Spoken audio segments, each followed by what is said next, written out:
nous avons une centaine de personnes ici et il y en a 1000 tout autour du lac, donc 300 plongeurs qui vont récolter les déchets au fond du lac, aider des bénévoles à terre qui vont les aider à porter les déchets puis à aller les trier, qui est une étape très importante pour comprendre les modifications d'année après année et pouvoir savoir ce qu'on trouve dans le lac et pourquoi.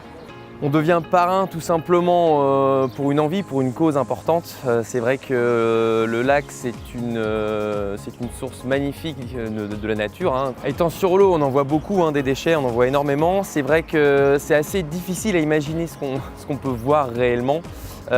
Surtout que ce qu'on voit, c'est les 1% de ce qu'il y a réellement dans l'eau.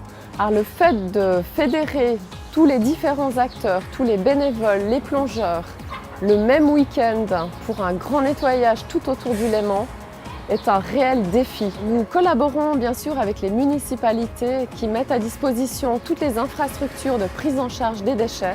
Et nous travaillons aussi avec les sections de sauvetage qui veillent à la sécurité et également des entreprises habituées aux travaux lacustres. Et tout se fait bénévolement.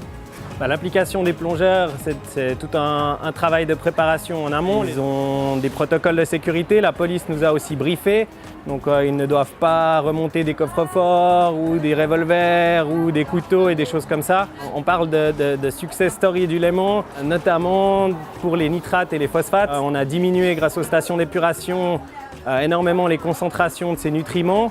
Et puis du coup, on a le retour de plantes de milieux qui sont moins polluées par ces substances et qui reviennent de nos jours. Il faudrait de plus en plus essayer de ne plus utiliser de contenants jetables ou de tout ce qui est jetable, des gobelets, des assiettes, d'éviter les poubelles qui débordent et même mieux, peut-être, essayer de reprendre vos déchets avec vous à la maison, de les trier correctement, ce qui évite d'avoir ensuite des déchets qui potentiellement pourraient finir dans la nature.